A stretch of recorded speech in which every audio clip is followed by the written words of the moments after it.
It was just over 6 years ago that I was standing in line at a police station.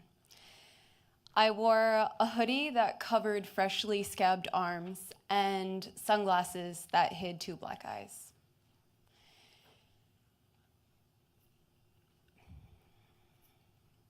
The shock was slowly wearing off as I was trying to make sense of the last 12 hours. Among the rage, regret, and shame that I felt was luck. I was lucky to be alive. I looked around to see who else was waiting, and I noticed that we were all women.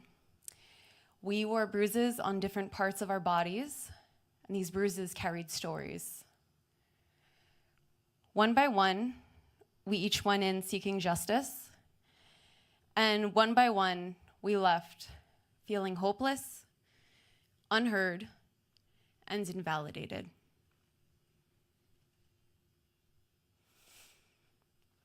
In the United States, 70% of adults will have at least one traumatic experience in their lifetime. And of this, 8% will have post-traumatic stress disorder or PTSD at any given point in time. I am Jessica, and I am a part of this group. I have PTSD. Over the years, I came to realize that I had different reactions to places and people than I did prior to my near kidnapping. I avoided being the only person on the block. I wouldn't go places that restricted my movement. And I lived in a constant state of hypervigilance, always on the lookout for danger.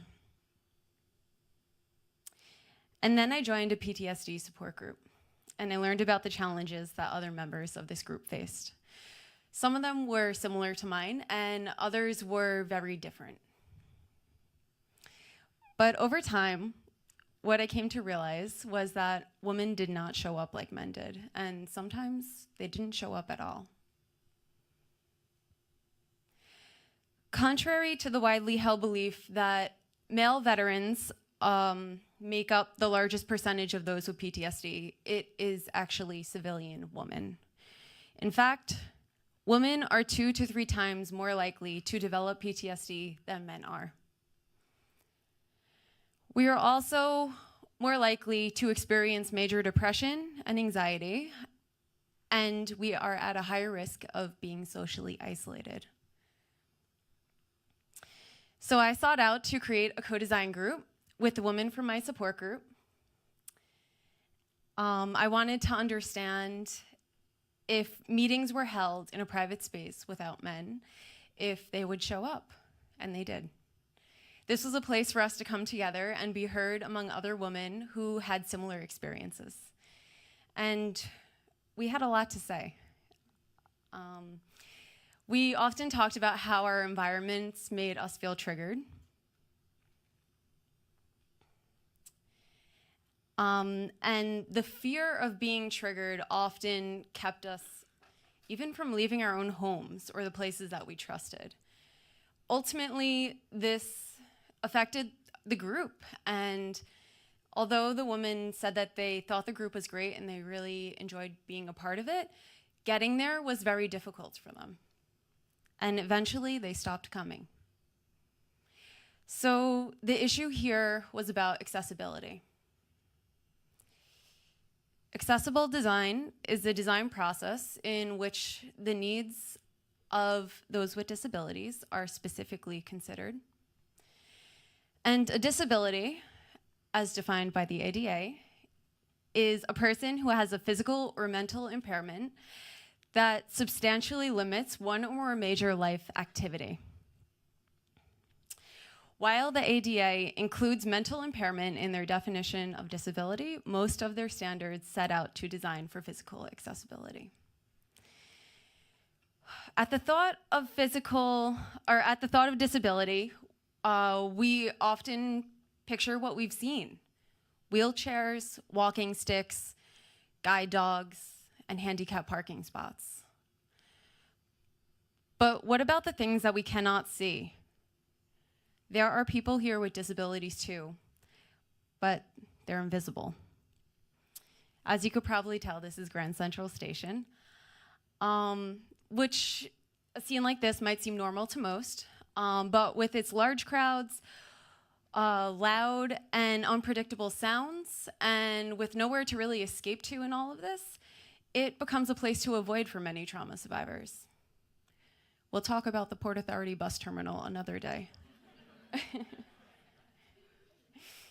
As Liz Jackson says, we are not disabled by our bodies, but by the world around us. By designing for accessibility rather than designing with accessibility, we leave out the voices of our most important stakeholder. Nobody knows the needs of trauma survivors better than trauma survivors. And then the next experts in line are those who trauma survivors are in close contact with, who you see fall at the top of this. And then on the bottom half are the people who are not necessarily within a trauma survivors network, nor do we really consider them to be trauma experts. But when you look at this in terms of influence, you notice something quite different. We design cities and spaces without the voices of trauma survivors, and therefore it doesn't meet our needs.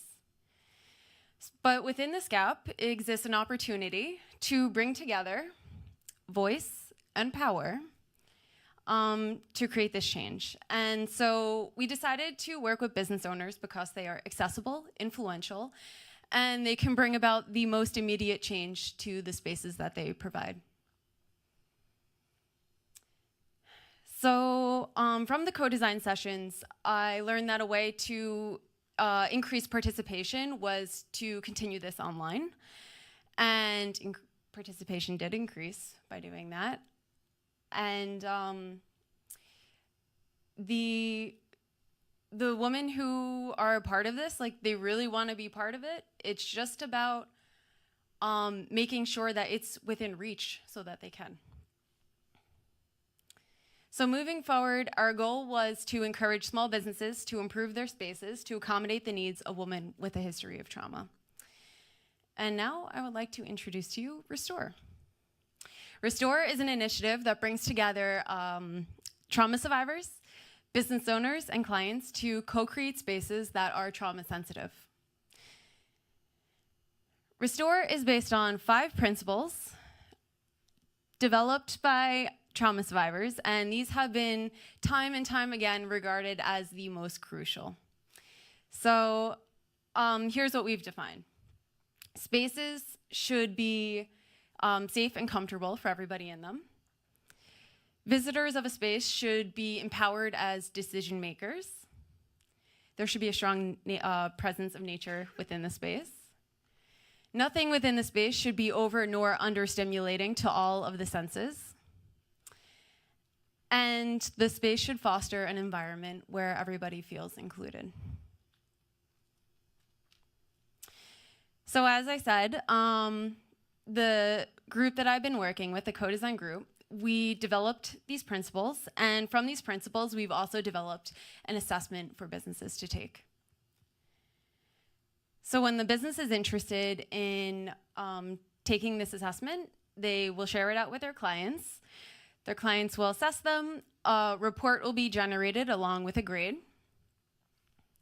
And then the business will make a commitment to change. The commitment to change is a promise from a business to their community that they will be making modifications to their space based on the feedback that they've received.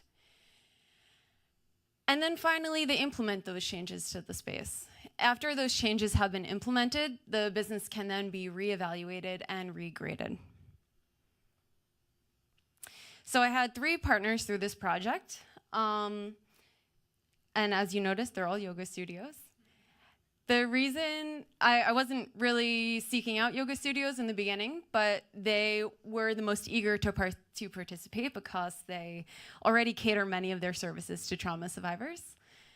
So moving forward, I will explain this process with Kula Yoga Project. So when the director of Kula Yoga, Nikki, expressed interest, I sent her an email template, posters, and exit slips to share the assessment with her clients. They took this assessment, which could be taken on a smartphone or a laptop. It didn't take more than 15 minutes usually. And then it was based on the 5 categories, which are based on each of the principles, with a 6th category of just information about them. And these generated a letter grade. These letter grades are kind of similar to what we see in like restaurant grades, where an A would mean that the business has been exemplary, B, accomplished, C, emerging, and F, inadequate. So Kula Yoga's overall grade, which is an average of all of the categories, was an A, and they got straight A's in every category except for inclusivity, which they received a B. What was really interesting about this was that 70% of the clients who took this assessment identified as experiencing prolonged symptoms related to trauma themselves. So some of the feedback that the clients gave was about language being used in the space, especially by staff and instructors, that they felt was insensitive to their gender expression and their race. And so I interviewed Nikki about the report, and there were some learnings for her. She said that moving forward, what they should be doing is addressing the biases and practices among the instructors that they have and the staff, so that they can be more inclusive to their clients. And her plan with this is to have more teacher trainings for these instructors to do that. So this was just one business's assessment that I shared with you, or evaluation, but there is a greater vision for this. Restore can be something much greater when more businesses and different kinds of businesses like cafes or co-working spaces or other venues are participating in this. And whether it's on the map or on the street, trauma survivors can navigate their environment with more ease and find the places that meet their needs. So,